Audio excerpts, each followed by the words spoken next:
नमस्कार दोस्तों, स्वागत है आप सभी का हमारे यूट्यूब चैनल पे। आज की इस वीडियो में हम लेकर आए हिंदी व्याकरण में समास। आज हम समास की परिभाषा, समास कितने होते हैं उनके बारे में पढ़ेंगे। तो आप हमारे चैनल पे नए हैं दोस्तों, तो फिर चैनल को लाइक शेयर और सब्सक्राइब कर दें, जिससे आपको हमारी आने वाली प्रत्येक वीडियो का नोटिफिकेशन मिल सके और आपके एग्जाम में इसकी मदद मिल सके। तो चलिए हम आज का वीडियो स्टार्ट करते हैं और आप वीडियो को लास्ट तक बने रहिएगा। तो आज का हमारा जो पहला टॉपिक है वो हमारा आज का है समास की परिभाषा। क्या है समास की परिभाषा से हम स्टार्ट करते हैं। जब दो या दो से अधिक शब्द मिलकर अपने छोटे रूप में प्रयुक्त होते हैं तो उससे हम क्या कहते हैं, समास कहते हैं। समास किसके कहते हैं? जब दो या दो से अधिक शब्द मिलकर अपने छोटे रूप में प्रयुक्त होते हैं तो उसे हम समास कहते हैं। समास का अर्थ क्या होता है? छोटा यानी संक्षेप होता है। क्या होता है? संक्षेप होता है। अब उसका उदाहरण देखते हैं। समास का विग्रह कैसे करते हैं उनके बारे में देखते हैं। उदाहरण समास विग्रह प्लस समास। ठीक है।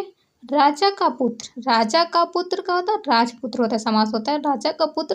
राजा का पुत्र का जब हम विग्रह करें समास का तो राजा का पुत्र होगा नीला कमल। नीला कमल का हम विग्रह करते हैं नीला और कमल होता है। ठीक है।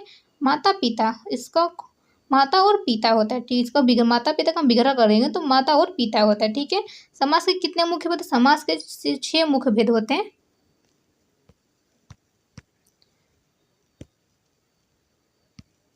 समास के मुख्य कितने भेद? 6 भेद होते हैं। कौन कौन से? अव्ययीभाव समास, तत्पुरुष समास, कर्मधारय समास, द्विगु समास, द्वंद्व समास और बहुब्रीहि समास। अव्ययीभाव समास, तत्पुरुष समास, कर्मधारय समास, द्विगु समास, द्वंद्व समास और बहुब्रीहि समास होता है। चलिए हम अव्ययीभाव समास के बारे में पढ़ते हैं। अव्ययीभाव समास। अव्ययीभाव समास की परिभाषा: जिस समास में पहला पद प्रधान हो तथा पूरा शब्द अव्यय की तरह प्रयोग हो वहां पे कौन सा समास होता है? अव्ययीभाव समास होता है। अव्ययीभाव समास में क्या होता है? जिस समास में पहला पद प्रधान हो तथा पूरा शब्द क्या अव्यय की तरह प्रयोग हो वहां पे क्या होता है? अव्ययीभाव समास होता है। तो इसका पहचान क्या होता है? पहला पद प्रधान हो और अक्सर तथा प्रति हर आदि आते हैं। क्या होते हैं? अव्ययीभाव समास में पहला पद तो प्रधान होता है लेकिन अक्सर क्या होता है? तथा प्रति हर आदि शब्द आते हैं। ठीक है। इसका उदाहरण देखते हैं। उदाहरण एग्जाम्पल: प्रतिदिन। प्रतिदिन का हम विग्रह करें तो हर दिन क्या होता है? प्रतिदिन का हम विग्रह करें तो हर दिन यानी प्रत्येक दिन होता है। ठीक है। यथाशक्ति, शक्ति के अनुसार, शक्ति के क्या होता है? आजीवन। क्या होता है? आजीवन, जीवन भर। जैसे आपको बता दें ट्री क्या होगा? भर, हर, हर भर और भाव का भाव आए तो अव्ययीभाव समास। हर और भर का भाव आए तो वहां पे अव्ययीभाव समास होता है। आप ट्रिक की सहायता से भी पहचान सकते हैं। ठीक है। हर और भाव का जो भाव, हर और भर का भाव आए ना वहाँ पर अव्ययी समास होता है। जैसे प्रतिदिन में क्या होता है? हर आ रहा है और आजीवन में जीवन भर क्या होता है? जीवन भर में भी हर आ रहा, भर आ रहा है। तो यहाँ पे कौन सा होगा? अव्ययीभाव समास होगा।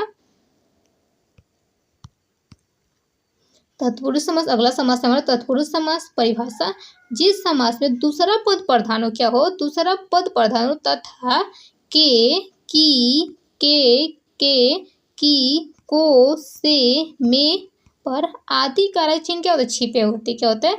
अब तत्पुरुष समास में क्या होता है? दूसरा पद प्रधान होता है लेकिन उसमें क्या होता है? का, के, की, को, से, में और पर जैसे कारक चिन्ह क्या होते हैं? छिपे होते हैं। तो वो तत्पुरुष समास के अंतर्गत आते हैं। तत्पुरुष समास की पहचान क्या होती है? का, के, की और से, में पर क्या होता है? छिपा रहता है। ठीक है। समास कौन सा है? देखिए उदाहरण देते हैं। राजा का राजपुत्र, राजपुत्र में राजा का पुत्र क्या क्या हुआ है? का क्या है? छिपा हुआ है। क्या क्या छिपा है? वनवास। वन में इसका हम विग्रह करें, वनवास का हम विग्रह करते तो वन में वास। तो क्या हुआ? में, वन में वास में क्या हुआ? तो छिपा हुआ कारक है। ठीक है। जेब कतरा, जेब को कतरने वाला। जेब कतरा का जब हम विग्रह करेंगे, ये तो समास है, जेब कतर समास है, लेकिन जब हम इसको विग्रह करेंगे तो जेब को कतरने वाला, तो जेब का, जेब को क्या है? कारक है वो जो कि छिपा हुआ है। किसमें? तत्पुरुष समास में। तत्पुरुष समास के भेद देखते हैं। तत्पुरुष समास कितने प्रकार के होते हैं? तत्पुरुष समास हमारे 6 प्रकार के होते हैं। कर्म तत्पुरुष, कर तत्पुरुष, संप्रदान तत्पुरुष, अपदान तत्पुरुष, संबंध तत्पुरुष और अधिकृत तत्पुरुष। ठीक है। आपको कारक पढ़ाए होंगे तो कारक में सारे चिन्ह का हम प्रयोग करना भी बताया था। ठीक है। लेकिन देखिए कर्म तत्पुरुष में जेब को कतरने पे को का क्या होता है? छिपा, को छिपा हुआ है। करत तत्पुरुष में क्या होता है, हस्त से लिखित। जब हम हस्तलिखित को हम समास विग्रह करते हैं तो हाथ से लिखना, हाथ से किसे लिखना, हाथ से। तो यहाँ पे करो से का प्रयोग हो रहा है। संप्रदान कारक में रसोई घर को होगा, ठीक है, रसोई के लिए घर, ठीक है। अपदान कारक तत्पुरुष में क्या होगा, अपदान तत्पुरुष में ऋण से मुक्त। यहाँ पे क्या होता है, अलगाव के लिए अपदान तत्पुरुष में क्या होता है, जो कारक चिन्ह से होता है उसका अलगाव के लिए ऋण से क्या मुक्त हो रहा है, इससे ऋण से अलग हो रहा है, तो वहाँ पे अपदान तत्पुरुष होगा। संबंध तत्पुरुष में राजा का पुत्र, राजा का संबंध बता रहे, किसका पुत्र है, राजा का पुत्र है, कौन, संबंध तत्पुरुष होगा, ठीक है। अधिकरण तत्पुरुष में क्या होता है, अधिकरण का जो एग्जाम्पल है वनवास, वन में आपको पता है अधिकरण तत्पुरुष में और पर का चिन्ह का प्रयोग होता है, तो इसमें अधिकरण तत्पुरुष में भी क्या होगा, तो यहाँ पे वन में वास में जो में है उसका में का यूज हो रहा है, जो हाँ इस वाक्य में क्या हुआ, में छिपा हुआ है। तत्पुरुष समास को पहचानने का एक ही ट्रिक है, जहाँ कारक चिन्ह छिपा हो वहाँ पे तत्पुरुष समास का प्रयोग होता है, ठीक है। अगला समास है हमारा समास नंबर 3 कर्मधारय समास, ठीक है। कर्मधारय समास की परिभाषा, तो जिस समास में विशेषण और विशेष का संबंध हो वहाँ पे कर्मधारय समास का प्रयोग होता है। जिस समास में विशेषण और विशेष का संबंध हो वहाँ पे कर्मधारय समास होता है। इसको कैसे पहचानेंगे, कर्मधारय समास को, पहला पद विशेषण और दूसरा पद संज्ञा होता है। क्या होता है, पहला पद होता है वो संज्ञा विशेषण होता है, संज्ञा बोल रहे हैं, पहला पद विशेषण दूसरा पद संज्ञा होता है। जैसे इसका उदाहरण देते हैं, नीलकमल, नीला है, नील विशेषता बता रहा है, कैसा कमल है, नीला है, लेकिन कमल क्या संज्ञा है, नीला कमल, इसको विग्रह करेंगे तो नीला कमल, ठीक है। महापुरुष विशेषता कौन बता रहा है, विशेषण है महापुरुष, तो महान पुरुष, इसका विग्रह महापुरुष का जब हम विग्रह करते तो महान पुरुष होगा।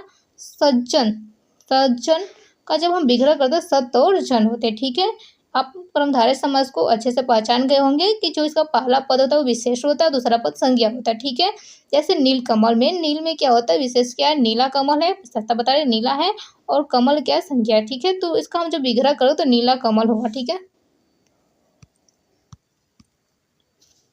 कर्मधारय और तत्पुरुष में अंतर क्या होता है, इसके अंतर कैसे होता है देखते हैं, कुछ डिफरेंट होता है। कर्मधारय और तत्पुरुष में कर्मधारय में क्या होता है, विशेषण और संज्ञा होता है, क्या होता है, विशेषण और संज्ञा होता है, लेकिन तत्पुरुष में कारक चिन्ह का प्रयोग होता है, ठीक है। कारक चिन्ह क्या होता है, छिपे होते हैं।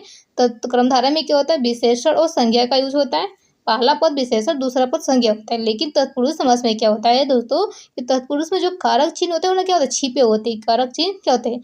जैसे कर्मधारय समास का एग्जाम्पल देखिए, नीलकमल का हम विग्रह करेंगे, नीलकमल का, तो नीला है कमल, नीला कमल है, ठीक है, नीला प्लस कमल लिखते हैं। जो कमल की विशेषता बताए कि कमल कैसा है, नीला है। और जो तत्पुरुष समास में का एग्जाम्पल देखते हैं, राजा का पुत्र, जहाँ पे का चिन्ह का जो होता है वो संबंध कारक में यूज होता है, जो कारक हो संबंध कारक में का चिन्ह, तो राजा का जब राजपुत्र का हम विग्रह करेंगे, राजा का पुत्र, तो राजा के पुत्र में जो का चिन्ह होता है उसका चिन्ह लोप होता है, क्या होता है, कारक चिन्ह लोप होता है, यानी छिपा होता है। कारक तत्पुरुष समास की पहचान। अब कर्मधारय और तत्पुरुष समास में कोई कंफ्यूजन नहीं होगी, उम्मीद है आप लोग से। अगला कारक है हमारा द्विगु समास में क्या होता है, चलिए उसको देखते हैं। द्विगु समास क्या होता है, द्विगु समास जिस समास का पहला पद संख्यावाचक क्या होता है, जिस समास का पहला पद संख्यावाचक हो वहाँ पे क्या होता है, द्विगु समास का प्रयोग होता है, ठीक है, द्विगु समास होता है। इसको पहचानेंगे कैसे हम, पहला ही पद संख्या होगा, क्या होगा, पहला पद संख्या 1 2 3 4 5 ऐसे होगा। त्रिभुवन, चतुर्भुज, दो चौराहा, त्रिचौराहा, त्रिहाहा, चौराहा, ये सब क्या है, ये संख्या हो, जो पहला पद क्या संख्या है तो इसको हम द्विगु समास कहते हैं, ठीक है। उदाहरण देखते हैं द्विगु समास का। समास देखिए, त्रिलोकी क्या होता है, त्रिलोकी, पहला पद क्या है, तीन लोकी, इसको जब हम विग्रह करें त्रिलोकी का, तीन लोग क्या होता है, तीन लोग क्या होता है, तीन लोग में कौन सा समास है, द्विगु समास है। चौराहा क्या होता है, चौराहा का जब हम समास विग्रह करते हैं तो चारों राहों का समूह क्या होता है, चारों राहों का समूह क्या होता है, चारों राह का समूह होता है। पंचवटी पंचवटी कौन सा है? द्विगु समास का एग्जाम्पल है पंचवटी। पांचों वटों का समूह क्या होता है? पांचों वटों का समूह को हम पंचवटी कहते हैं। तो इसको पंचवटी का जब हम समास विग्रह करते हैं तो पांचों वटों का समूह होता है। इसको सबसे पहचानने का आसान नियम होता है एक, जिसमें 1 2 3 4 या तिराहा, चौराहा, पंचवटी जैसे शब्द है, आप समझिएगा वहां पे द्विगु समास का प्रयोग हुआ है। ठीक है। पांचवा समास है द्वंद्व समास। इसका परिभाषा है कि जिस समास में दोनों पद प्रधान हो, क्या होता है? दोनों पद प्रधान हो वहां पे द्विगु समास, नहीं द्विगु बोले द्वंद्व समास होता है। जिस पद समास में दोनों पद प्रधान हो वहां पे द्वंद्व समास होता है। इसको कैसे पहचानेंगे कि बीच में और लगा होता है। क्या होता है? इसको पहचानने का सबसे आसान तरीका कि बीच में और लगा होता है। ठीक है। जैसे उदाहरण देखते हैं, समास क्या है? माता पिता। क्या है? माता पिता। जब इसको हम विग्रह करेंगे माता पिता को, जैसे ये माता है, माता पिता। ठीक है। माता पिता को तो हम इसको विग्रह करेंगे तो माता और पिता लिख देंगे। क्या है? माता और पिता लिखेंगे, माता और पिता। तो आप देखेंगे कि जो द्वंद्व समास है, द्वंद्व समास में और क्या होता है? और का प्रयोग होता है। माता पिता का जब हम विग्रह करेंगे तो माता और पिता लिखेंगे, माता और पिता लिखेंगे। देखिए यहाँ पे और लिखा गया दिन रात, दिन रात, दिन और रात लिखेंगे। और सुख और दुख को जब हम विग्रह करेंगे तो सुख और दुख होगा। तो इसका द्वंद्व समास को पहचानने का ट्रिक होता है कि वहाँ पे और चिन्ह का, और का प्रयोग होता है। इससे हम द्वंद्व समास को आसानी से पहचान लेंगे। ठीक है। बहुब्रीहि समास। बहुब्रीहि समास में क्या होता है? जिस समास में कोई तीसरा अर्थ निकलता हो, जिस समास में ना पहला प्रधान प्रधान हो ना दूसरा पद प्रधान हो, वो दोनों के मिल से कोई तीसरा अर्थ निकलता हो, उसको हम बहुब्रीहि समास के समास कहते हैं। ठीक है। जिस समास में कोई तीसरा अर्थ निकलता है वहां पे क्या होता है? बहुब्रीहि समास होता है। इसको पहचानते कैसे? चलिए पहचाने का सब बताते नियम। शब्द शब्द किसी और व्यक्ति या वस्तु की ओर संकेत करे। शब्द क्या करता है? किसी और व्यक्ति और वस्तु की ओर संकेत करता है। ठीक है। तो वहाँ पे बहुब्रीहि समास होता है। एग्जाम्पल देखते हैं इसका हम। ठीक है। समास दशानन।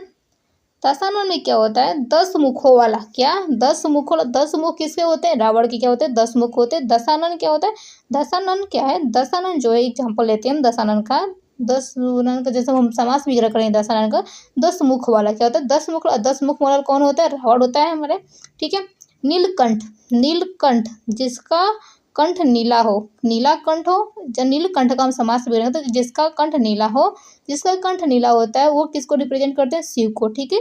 तो लंबोदर, लंबोदर, लंबोदर लंबा उदर वाला। जैसे लंबोदर का मतलब लंबा उदर, लंबा पेट वाला। जो क्या होता है? वो कौन है? गणेश है हमारे। जैसे इसमें क्या कर रहा है? किसी वस्तु या व्यक्ति या वस्तु को किसी और वस्तु किसी और की तरफ संकेत करे। तो यहाँ पे करा है या ना, यहाँ पहला ही पद प्रधान है ना दूसरा पद, दूसरे वस्तु तीसरे वस्तु की ओर संकेत करा है, तो वहाँ पे हमारे बहुब्रीहि समास होगा। उम्मीद है कि आपको समास अच्छी तरह से समझ में आ गई होगी। सबसे ज्यादा कंफ्यूजन हमारे द्विगु और बहुब्रीहि समास में होता है। जैसे त्रिलोकी। क्या होता है? त्रिलोकी 3 लोकों का समूह होगा तो वहाँ पे द्विगु समास होगा। 3 लोकों का समूह होगा तो क्या होता है? द्विगु समास होगा। लेकिन 10 मुख वाला क्या होता है? दशानन। दशानन में क्या होता है? बहुब्रीहि समास है दशानन। तो वहाँ पे 10 मुख वाला को किसको रिप्रेजेंट कर रहा है? बहुब्रीहि समास को। मतलब 10 मुख किसका होता है? रावण को। ठीक है।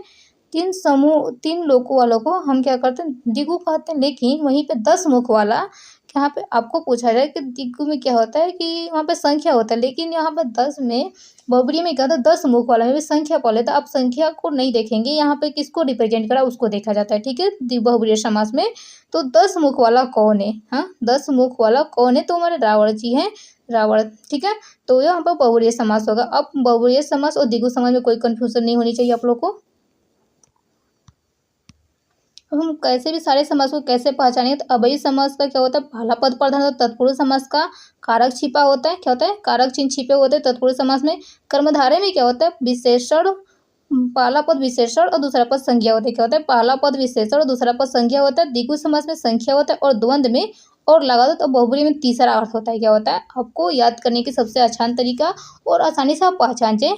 अव्ययीभाव समास में क्या होता है कि पहला पद प्रधान होता है। तत्पुरुष समास में क्या होता है? कारक चिन्ह क्या होता है? छिपे होते हैं। और कर्मधारय समास में क्या होता है? कर्मधारय में विशेषण, पहला पद विशेषण दूसरा पद संज्ञा होता है। ठीक है। द्विगु में क्या होता है कि वहाँ पे संख्या होता है। द्वंद्व समास में क्या होता है कि वहाँ पे और लगा होता है। और बहुब्रीहि क्या करता है? बहुब्रीहि समास तीसरे को रिप्रेजेंट करता है। समास का विग्रह हम कैसे करें, समास का विग्रह हम कैसे करते हैं, पहले तो हम समास ध्यान से इसको पढ़े, क्या करें, समास विग्रह करने में पहले हम समास को पढ़ें और फिर उसको देखकर पहचाने कैसे कि वहाँ पे किस चरण का प्रयोग किया गया। और लगा हो तो वहाँ पे द्वंद्व समास होगा, संख्या हो तो द्विगु होगा, विशेषण है तो कर्मधारय और कारक छिपा तो तत्पुरुष।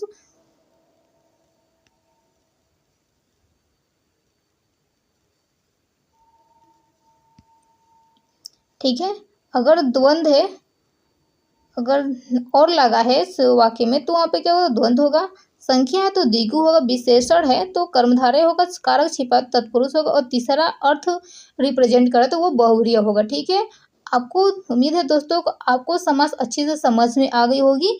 तो प्लीज़ वीडियो को लाइक शेयर और सब्सक्राइब कर दिए जिससे आपको आने वाले हर वीडियो का नोटिफिकेशन जल्द से जल्द मिल सके और आपकी तैयारी में मदद मिल सके। तो प्लीज़ तब तक के लिए धन्यवाद, मिलते हैं अगले नेक्स्ट वीडियो में।